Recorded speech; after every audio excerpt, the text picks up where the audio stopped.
आज फिर एक बार भारत की सरकार, भारतीय जनता पार्टी की दुर्भावना,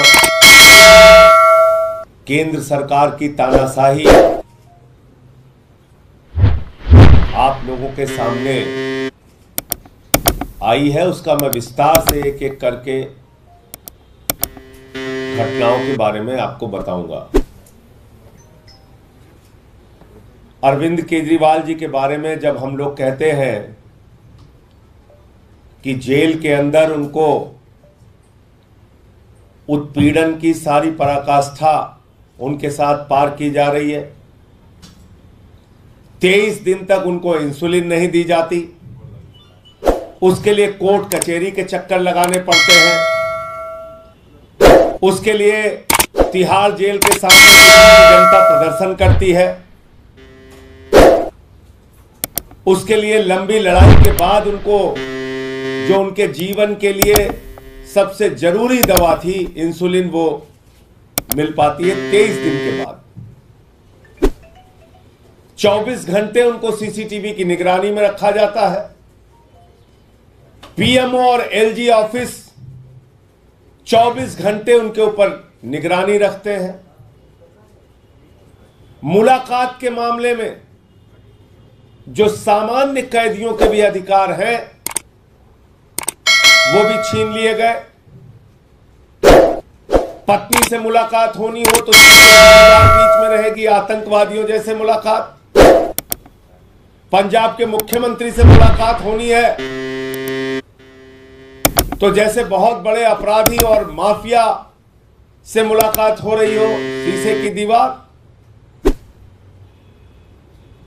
मुझे मुलाकात करनी हो, मेरी मुलाकात कैंसिल। संदीप पाठक को मुलाकात करनी हो, संदीप पाठक की मुलाकात कैंसिल। आतिशी को मुलाकात करनी हो, आतिशी की मुलाकात कैंसिल। और अब सारी सीमाएं पार कर प्रधानमंत्री जी और केंद्र की सरकार इतनी दुर्भावना पर उतर आई है, भारतीय जनता पार्टी के लोग, कि पत्नी से भी मुलाकात कैंसिल।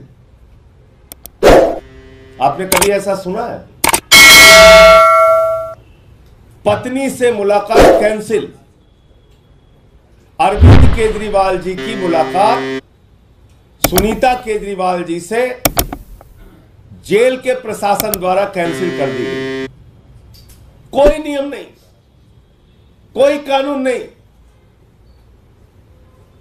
कोई ऐसा तरीका इनके पास नहीं कि जिससे वो पत्नी की मुलाकात कैंसिल कर सकें।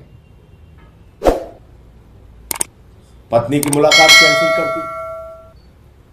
आपको याद होगा सौरभ भारद्वाज और आतिशी को एक साथ जाना था। अंतिम दिन आतिशी की मुलाकात कैंसिल कर दी। बोले नहीं साहब, खाली सौरभ भारद्वाज जाएंगे। अब आतिशी को और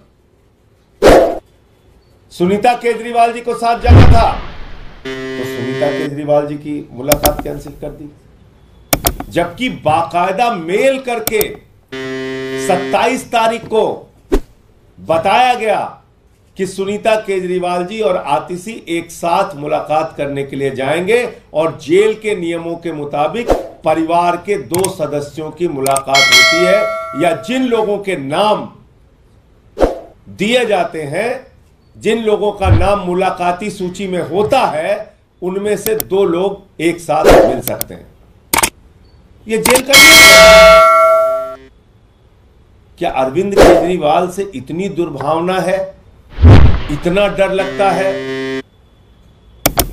इतने आप लोग साजिश पर उतर आए हैं कि आप उनकी पत्नी की मुलाकात कैंसिल कर देंगे? अपने परिवार से वो नहीं मिल सकते? जिन लोगों के नाम मुलाकाती सूची में कोई भी बंदी, सामान्य से सामान्य कैदी हो, जितने लोगों का वो नाम देता है, उसमें से 2 लोगों की मुलाकात, जब मुलाकात होती है हफ्ते में 2 बार, तो 2 लोगों की एक साथ मुलाकात होती है। आपने सारे नियम कानून सबको ताक पे रख के सिर्फ हम एक आदमी से मिलवाएंगे। एक 3 बार के निर्वाचित मुख्यमंत्री, दिल्ली के मुख्यमंत्री को आपने जेल के अंदर सामान्य कैदियों के भी अधिकार छीन लिए। जो एक सामान्य कैदियों को अधिकार है, वो अधिकार भी आज अरविंद केजरीवाल के पास नहीं है। अगर उनकी पत्नी उनसे नहीं मिल सकती तो ऐसा तो अंग्रेजों के राज में भी नहीं हुआ। शहीद आजम भगत सिंह के परिवार के लोगों को भी उनसे मिलने की इजाजत थी, अंग्रेजों के राज में भी। लेकिन ये तानाशाही का राज है, भाजपा का राज है, प्रधानमंत्री मोदी का राज है, जहां पर एक अपने पति से मुलाकात करने की इजाजत नहीं है, जहां पर एक पत्नी को अपने पति का हालचाल लेने की इजाजत नहीं है, जहां पर एक पत्नी को अपने पति के मिलकर परिवार के बारे में बताने की, पिता की, मां की, बच्चों की हालत बताने के बारे में इजाजत नहीं है। तो ये जानकारी आपके सामने देनी थी कि दुर्भावना और नफरत में देश के प्रधानमंत्री और उनकी पार्टी इतने आगे बढ़ गई है कि सारे नियम कानून को ताक पर रखकर जो अंग्रेजों के राज में नहीं हुआ वो भी इस राज में हो रहा है। सुनीता केजरीवाल जी की मुलाकात अरविंद केजरीवाल जी से कैंसिल कर दी गई है।